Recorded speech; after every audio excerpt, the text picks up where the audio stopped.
పెట్టుబడుల అవగాహనపై రేవంత్ మరియు గిరిబాబు గారు కండక్ట్ చేసే వెబినార్ కోసం ఈ నెంబర్కి కాల్ చేయండి. సుమన్ టీవీ ప్రేక్షకులకు నమస్కారం. నేను మీ రేవంత్.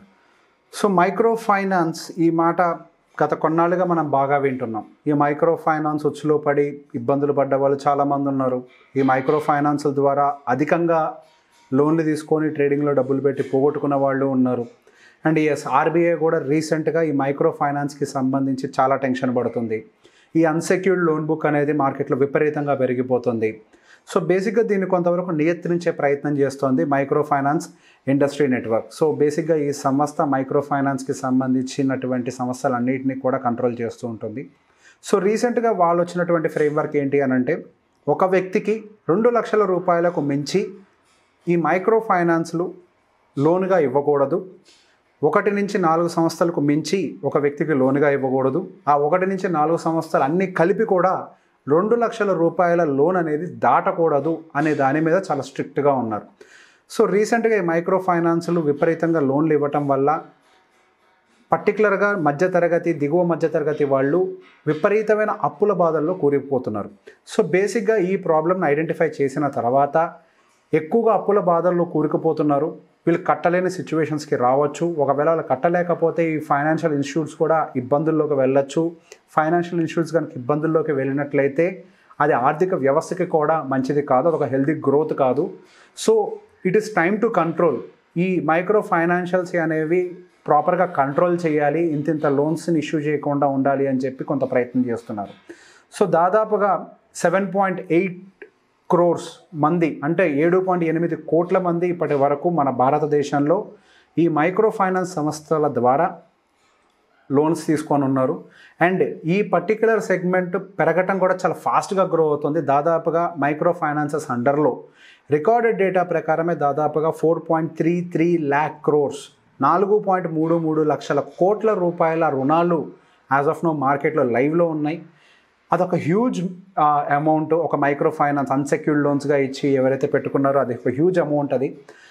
గోయింగ్ ఫర్దర్ కొంచెం రిస్క్ ఉన్నా కానీ అటు కన్జ్యూమర్స్, అంటే మనలాంటి సామాన్యులు అయి ఉండొచ్చు, లేకపోతే అటు సంస్థలు అయి ఉండొచ్చు, ఇవన్నీ కూడా విపరీతమైన పరిస్థితులను ఎదుర్కొనే అవకాశాలు ఉంటాయని చెప్తున్నారు.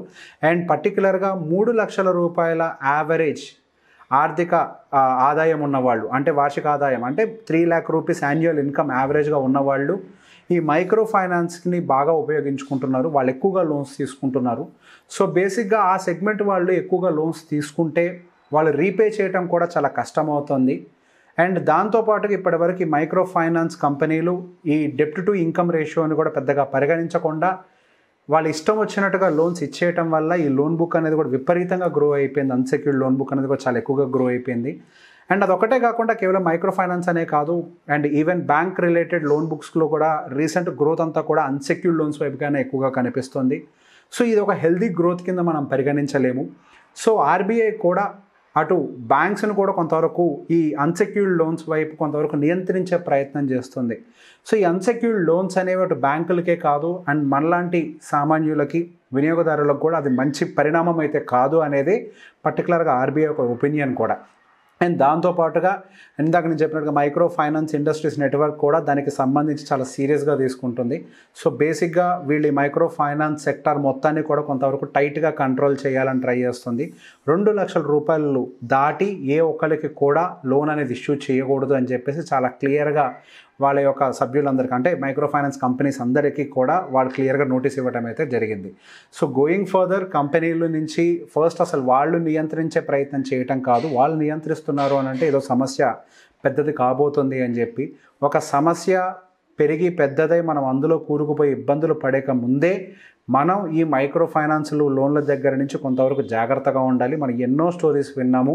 ఈ మైక్రో ఫైనాన్స్లో లోన్లు తీసుకొని ఇబ్బందులు పడి ఆఖరికి కిడ్నీ అమ్ముకున్నటువంటి కేసెస్ కూడా వింటున్నాం మనం.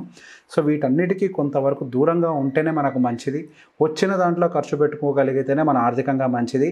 మనకేదో ఈజీగా అవకాశం దొరికింది కదా అని చెప్పి మైక్రో ఫైనాన్స్ల ద్వారా లోన్లు తీసుకునే ప్రయత్నం చేస్తే ప్రభుత్వం కట్టడి చేసే ప్రయత్నం చేస్తుంది, కట్టడి చేస్తుందంటేనే సమస్యలు ఉన్నాయని. అసలు వాళ్ళెవరో మన లైఫ్లో సమస్యలు వస్తున్నాయని ఐడెంటిఫై చేసే ముందే మనమే సమస్య ఏంటి ఐడెంటిఫై చేసుకొని ఈ మైక్రో ఫైనాన్స్ నుంచి దూరంగా ఉండి కొంతవరకు ఫైనాన్షియల్ డిసిప్లిన్ కనుక మెయింటైన్ చేస్తే గోయింగ్ ఫర్దర్ మన ఆర్థిక పరిస్థితులు కూడా కొంతవరకు నీట్గా స్టేబుల్గా ఉంటాయనేది నా పర్సనల్ ఒపీనియన్.